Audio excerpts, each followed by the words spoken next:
Assalamualaikum warahmatullahi wabarakatuh. Nama saya Muhammad Dava Novriandra Napiun dari Public Relations 19 Universitas Mercu Buana Keranggan. Kali ini saya akan mempresentasikan tentang mencari dan menata data atau informasi. Yang pertama ada aktivitas peninjauan lapangan.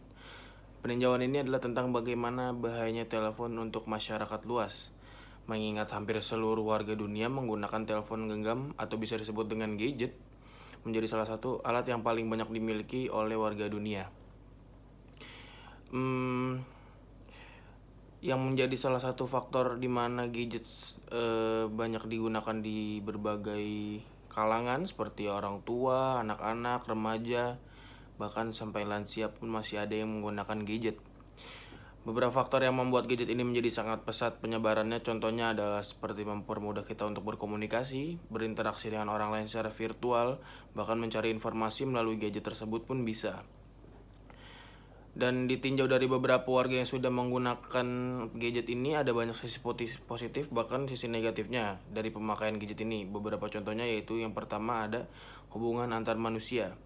Dampak positif pertama adalah penggunaan ponsel meningkatkan konektivitas baik jarak dekat maupun jarak jauh dan mengurangi jumlah waktu di mana kita tidak bisa berkomunikasi dengan orang lain. Yang kedua, dunia kerja dan bisnis. Selain mempengaruhi komunikasi pribadi kita, dampak positif ponsel sebagai kebutuhan primer juga telah mempengaruhi cara kita untuk melakukan bisnis. Studi mengenai dampak positif ponsel bagi kehidupan sosial ini juga menemukan bahwa setengah dari respon penggunaan ponsel mereka untuk tujuan bisnis saat melakukan liburan, mengambil batas luar kehidupan kerja, dan kehidupan pribadinya.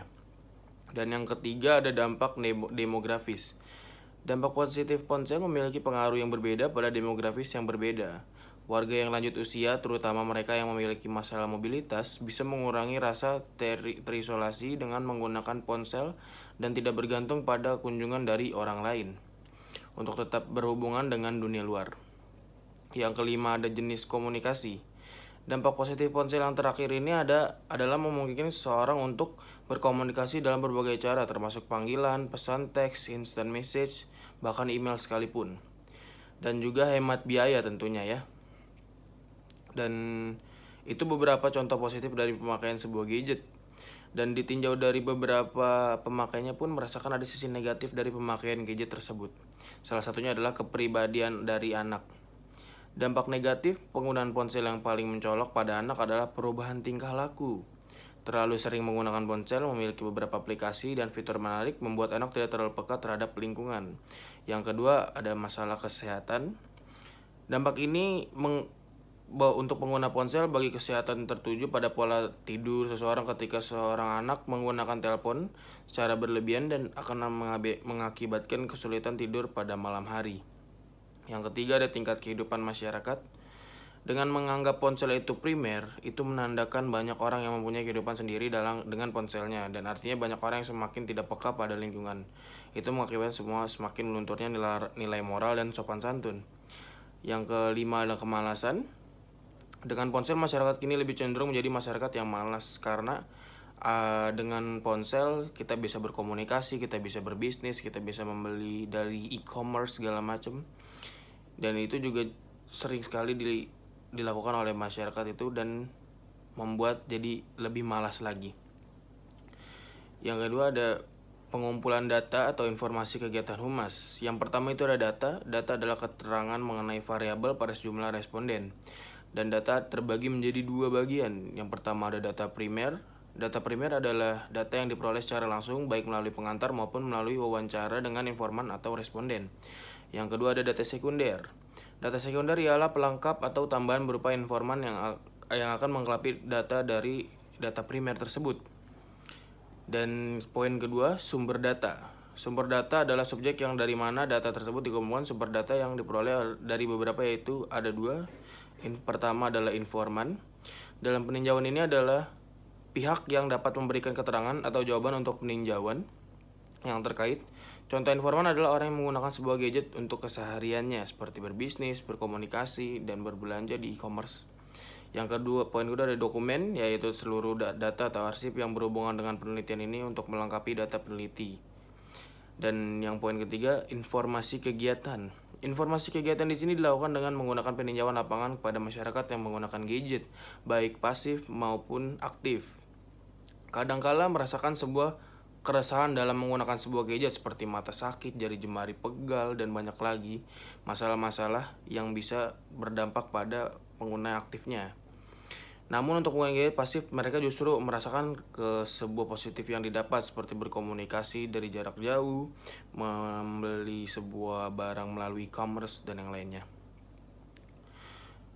Meskipun ada plus minusnya, dalam menggunakan gadget, masyarakat tetap menggunakan gadget sebagai alat komunikasi dengan keluarga yang jauh, mencari informasi yang terkini, dan juga melakukan transaksi apapun melalui gadget tersebut. Dan yang poin ketiga, evaluasi data atau informasi kegiatan. Evaluasi merupakan penilaian terhadap data-data yang terkumpulkan. Pengertian evaluasi adalah sebuah interpretasi dan penafsiran yang bersumber pada data-data kuantitatif.